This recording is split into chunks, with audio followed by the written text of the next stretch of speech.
मेरा नाम श्याम सुंदर है और मैं मथुरा ज़िला उत्तर प्रदेश का रहने वाला हूँ। बात सन 2008 की है कि तब मेरे पास जब मेरी मगनी हुई थी, शादी नहीं हुई थी, केवल मगनी हुई थी, और मेरे जो साले हैं बंटी जी और प्रभु का सुसमाचार सुनाने के लिए मेरे पास आए अपने टीचर मिस्टर हैप्पी के साथ में। तो जब वो मुझे बाइबल खोल के वचन बताने लगे तो मेरे को ऐसा लगा जैसे कोई धर्म परिवर्तन करने वाले मेरे से बात कर रहे हैं, और मैं उनको इग्नोर कर रहा था। जो मुझे समझा रहे थे मेरी कुछ भी समझ में नहीं आ रहा था और मैं इग्नोर कर रहा था, और मन ही मन हो रहा था शायद ये कोई धर्म परिवर्तन वाले। लेकिन जब वो घर से चले गए तो 3 महीने बाद फिर मेरे पास आ गए। तो अब की बार मैं बहुत ऐसे डरा हुआ था और मैं सोच रहा था ये फिर उसी पवित्र बाइबल से ऐसे वचन बताएंगे, और मैं एक्चुअली डरा हुआ था। मैं सोच रहा था ये मैंने इनसे कैसे भी मेरा छुटकारा हो। तो वो भी मेरा उस वक्त मन को ऐसे पढ़ के समझ गए कि इनका कोई दिलचस्पी नहीं है, तो वो चले गए। उसके बाद 2 साल समय निकल गया और फिर मेरी जो बहन है तो उस पर दुष्ट आत्मा का ऐसे कुछ हो गया था।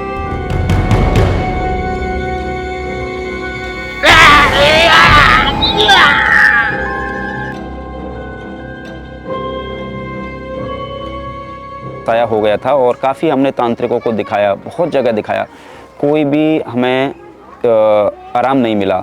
तो एक दिन फिर हमारे साले साहब ऐसे बोलने लगे कि देखिए जिया जी, अगर आप विश्वास करोगे तो आपकी बहन आज भी अच्छी हो जाएगी।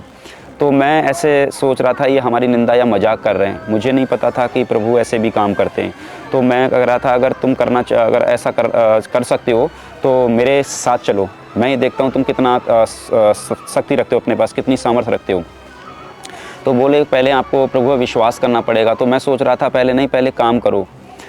तो उन्होंने कहा नहीं, पहले विश्वास करना पड़ेगा। तो वो मेरे साथ मेरे ही गांव आए, और तब जैसे मेरी बहन पर जैसे ही दुष्ट आत्मा आई तो मैंने उनको बुलाया। फिर बोले मेरे को आपको विश्वास करना। मैंने नहीं। तो मम्मी ने विश्वास किया, मैंने पहले नहीं किया। मैंने कि पहले आप काम करो तब जाके मैं विश्वास करूँगा। जब विश्वास किया और प्रभु का सुसमाचार उन्होंने बाइबल खोल के जब मम्मी को ऐसे विश्वास दिलाया तो मम्मी ने विश्वास किया।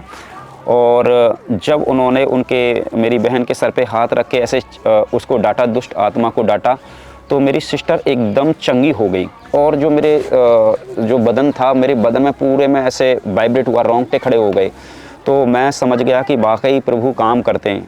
तो उस दिन से जैसे जब मेरी बहन अच्छी हुई तो लोगों को पता लगा कि मतलब कि आपकी जो बहन थी वो कैसे अच्छी हुई। लोग पूछते हैं ऐसे गाँव के अंदर। तो हमने बताया कि हमने यीशु मसीह पे विश्वास किया, प्रभु पे विश्वास किया और ऐसे अच्छी हो गई। और उसी दिन से मेरा दिमाग की सारी जो घंटी थी बिल्कुल हिल गई, दिमाग बिल्कुल एक्चुअली चेंज हो गया था। और उसी दिन से मैंने घुटने टेके प्रभु से माफ़ी मांगी, प्रभु आप मेरे को 2 वर्ष तक ऐसे प्रेम करते रहे लेकिन मैं आपके प्रेम को नहीं समझ पाया। और उसी दिन से मैं प्रभु की सेवकाई में पूरा ऐसे दिल तन मन धन पूरा दे दिया। और बहुत मैं सेवक था, ऐसे मूर्ति पूजक भी था, वो सारा चीज़ें मैंने हटाया। और सच्चाई मेरे को जब मैंने जाना तो और भी प्रभु ने मेरे हाथों से बड़े बड़े चिन्ह चमत्कार किए। और आज प्रभु का मेरे जीवन में इतना अनुग्रह कि आज मैं 1000 लोगों को ऐसे प्रभु के बारे में बता चुका हूँ। और प्रतिदिन हम लोग कहीं ना कहीं जाके संगति करते हैं। तो 1000 लोगों को मैं प्रभु का वचन बताता आया हूँ, और मैं भी लोगों को बताता हूँ, आप भी कर सकते हो। बहुत ये सरल है, बहुत सरल है। सिर्फ आपको विश्वास करना है और परमेश्वर का प्रेम आप अपने जीवन में देख सकते हो।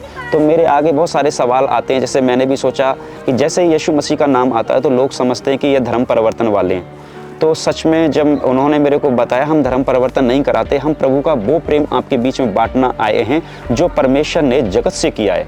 और जब हम लोग इस चीज़ को समझते हैं, ये वो सच्चाई बता रहे हैं जो परमेश्वर ने जो हमसे की है, वो यीशु मसीह के द्वारा जो समझ आता है, तो वाकई ये चीज़ें हमारे जीवन में होती है।